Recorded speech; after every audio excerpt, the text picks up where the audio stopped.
Take a gander at which teams have the best Super Bowl odds on the DK Sportsbook, what they were pre-schedule release and what they are now post-schedule release. You know, the schedule's kind of important when it comes to each team's chance at glory. Could a rough stretch at the end of the season kick you out of the postseason race? Could a challenging first few weeks derail a campaign? So many questions. Thank the high heavens we have these three dudes here to deliver answers. DraftKings contributors Reid Fowler, Pearce Dietrich, Geoff Ulrich there in the middle, a little Jeff sandwich. Pearce, sorry about no primetime games for the Lions, dude, but at least our Jaguars have a Thursday night game, dude. Yeah. Thursday. They can't get Monday, though. It's okay, yeah. Again, haven't had one more than a decade. What game are you most looking forward to, Pearce? Bills, Rams. It's going to be the big deal. I think the Rams. I know the Rams are overrated. They aren't as good as people think they were. They had a very soft schedule to close out the season. Their team has not really improved going into this season. It's going to be a big wake-up call. I expect the Rams to get embarrassed by the Bills. They're the real deal. They are the favorites to win it all. And I think they're going to go and put on a show. I also am looking at the Ravens-Bengals because I think the Bengals – they got a little hot there at the end of the season too, and they may not be as good as people think they are. And when the Ravens are healthy, the Ravens are going to show that they are the best in the AFC North. Reid, your Raiders, my Jags, November 6th. Oh, that's baby. Hot. That is hot. No, I'm not looking forward to that. Yes, I am for our personal benefit, Emerson. And I love Pearce. Pearce just comes on the show and says, I want chaos. I want the mighty to fall, right? He wants the drama. So I appreciate that. Raiders at Denver and Kansas City, week 4 and 5. Look, the Raiders have a new stadium. Well, kind of new, right? And now you're going to welcome back all these fans. You have Devontae Adams. And now you have the AFC West, which is one of the strongest, if not the strongest division in the NFL. And Russell Wilson, Jeff's boy, in Denver in week 4. And then Kansas City without Tyreek Hill. Finally, can the Raiders get over that Kansas City hump without Tyreek Hill? Probably not. Jets and Patriots, I think Zach Wilson is in for a bigger season than he was obviously in that first go around. And the Pats don't have Josh McDaniels. And then Miami and Buffalo. I think the AFC East is going to be a really, really interesting division to see if there is a power dynamic for that second place team. Because I agree with Pearce. Buffalo is the team to beat right now. All right, Geoff, what's your can't miss game? Yeah, for me, the AFC West is going to be the gift that just keeps on giving this year. And I think the game that is going to spark a ton of interest. It's late in the season. It's at Mile High, or whatever the stadium there's called now. Broncos, Chiefs, Week 14. Russ versus Mahomes. Oh, that's going to be great. The Broncos offense should be gelling by then. Russ should be well on his way to the MVP season campaign. We're going to see 50 points per team there. I also looking at Week 8, Packers at Bills. The student versus the master here with Rodgers versus Josh Allen. That's going to be really interesting. Two teams with big Super Bowl aspirations. Going to be a very good benchmark there. Could be a big win for the Bills, but again, I think the Packers, very legit team. So those are two games I'm really looking forward to. The AFC West, just going to have matchup versus matchup though. Even Reid's Raiders, whose schedule he went over completely in his segment. They're gonna have a lot of drama with them. They're gonna be a fun team to watch, in my opinion. All right, Ulrich, which team do you think got a raw deal? Like maybe has a right to complain a little bit here. So maybe lots of travel, little rest, impossible stretches, like that kind of thing. Dude, somebody hates the Jets. I mean, I don't like to cater to Jets fans at all when we're talking NFL, but the Jets have to play in the middle of the season. They have to go to Lambeau Field and then to Denver in back-to-back weeks. And then when they come home, they have to play the Bills.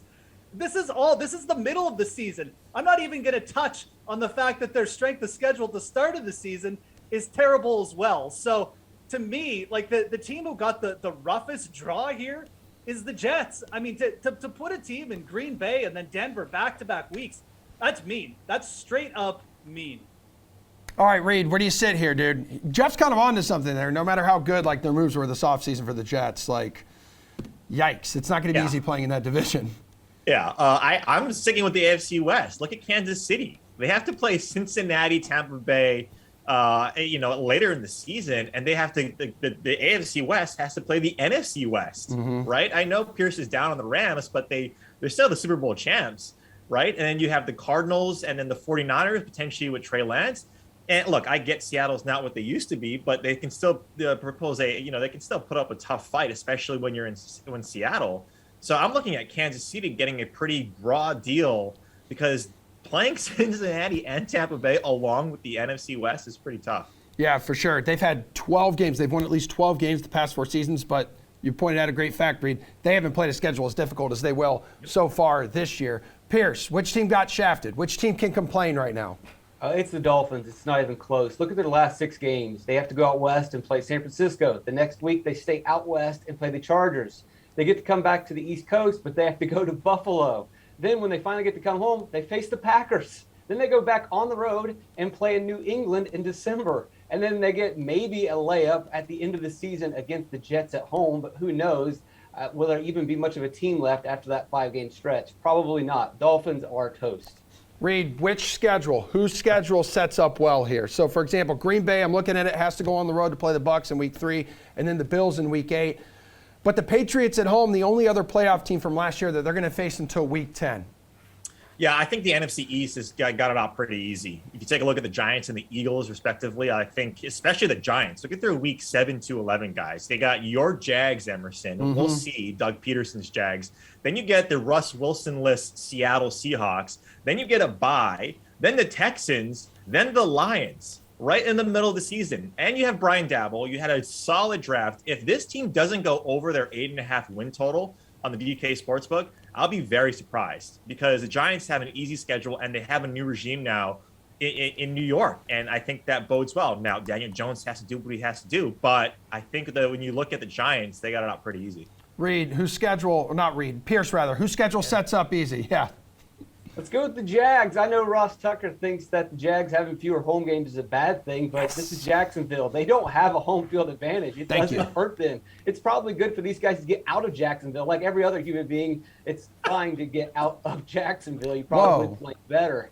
And we've seen that. I mean, what other team travels to Europe and all of a sudden is better? Yeah, getting out of Jacksonville, getting out of Florida sometimes, it's a good thing. Also, they don't have any cold weather games. That usually hurts these Florida teams. They have one against the Jets. Other than that, they're going to play in some decent environments. I'd also look at the Bears. After their bye week, 3 of their last 4 games are at home. Maybe Justin Fields has figured it out by then, and maybe they can sneak into the playoffs. Well, you woke up today and chose violence, didn't you, young man? He woke up day one of birth. Pearce chose violence. Dude, seriously, he came out of the womb with like a knife in his hand, ready to shank you. At least I didn't come out of the womb in Jacksonville. Oh my God, stop it. And you know what? Hey, fun fact. The hospital I was born in eventually became a police station, and then that eventually became a Publix. So really good stuff there. Hey, Geoff, whose schedule sets up well? I mean, this segment brought to you by the city of Jacksonville. Reid's on some with the NFC East. We can talk about all these like mediocre teams like the Giants and the Jags. Not even mediocre teams, probably bad teams getting good schedules. It won't matter because they're the Giants and the Jags. The team who, in my opinion, really benefits from the schedule is the Philadelphia Eagles. Yeah. Their toughest opponent in the first 5 weeks is the Arizona Cardinals, who, by the way, the Cardinals have a really rough schedule, too. They could almost be out of it by week 5. They start with the Chiefs and also have to go on the road against the Raiders in week 3, I believe it is, or week 2. Regardless, this Eagles schedule sets them up for domination here in the AFC East, in my opinion. I like their schedule better than the Cowboys. Their toughest 3-game schedule is going on the road against the Colts, but then home games against the Packers and Titans. We're not actually sure on the Titans if they're still going to be starting Ryan Tannehill at that point. So getting the Packers at home is a big deal as well, rather than having to go to Lambeau. That's it, though. That's their toughest schedule. They bounce back after that with games against the Giants and Bears. So this Eagles schedule, I'm telling you, in terms of teams that are actually going to be good next year, I would take a look at it. I think the Eagles get a big bump just based on their schedule. And I think Carson Wentz's return to Philly is arriving around week 10.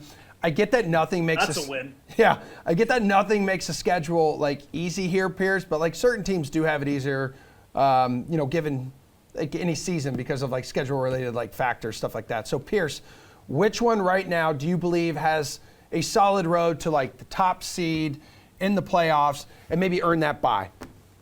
If you look at San Francisco, after October 23rd, all of their games are on the West Coast. So they're going to have to do very little travel. And they're not really going to be easy opponents. But that is a benefit to these West Coast teams not having to travel back and forth to the East Coast to the West Coast, especially late in the season. So virtually playing nothing but home games, you could really see them leap into a number one seed at late in the season. Okay, Geoff, do you think there's a team out there that could leap into a number one seed late in the year? Yeah, absolutely. I mean, a couple teams. I'm not like huge on the Ravens like a lot of people are, but their end of season schedule it's pretty juicy. They end with Atlanta and then Pittsburgh at home, but they've also got games in the back half against they play the Panthers and Jaguars back to back, like in their last 7 games. So the Ravens do have a pretty softer schedule. I think the team again though. I mean, this is just kind of like a yearly thing. The Packers are set up for big time success again. If they don't come out of their first 6 games at least 3-3, I mean, I'm talking like minimum floor 3-3. I'd be absolutely shocked. They start with the Vikings and Bears, but they also have the Jets and Giants in their first 6 games. So it's a really nice soft opening for Aaron Rodgers and the Packers to deal with life without Devontae Adams. I think that's really going to help with their wide receiver core develop and whoever else they might sign. And their back half isn't terrible as well. They end with games against the Dolphins, who Pearce alluded to. They may already be toast, and the Vikings and Lions. The Packers are set up for success again. They're probably going to sleepwalk to the division win. Yeah, and Geoff, with the Ravens, fewer primetime games, so they can maybe fly under the radar and back to the postseason in that second half of that schedule, too, as you point out with the Panthers and Jaguars. It starts there. Reid, what do you think here, dude? Yeah, I think Dallas. I'm fairly high on Dallas, especially with their schedule. If you look at weeks 15 to 18, it's Jacksonville. Sorry, this is brought to you by Jacksonville. Hey, but I mean, come on, Doug Peterson, he'll get them to like 3 wins. Damn it. Philadelphia, Tennessee, and Washington. That's their last. That's week 15 to 18, right? And if they can take care of business and stay healthy, I think Dallas has a good chance either win that division and hopefully get that first round bye.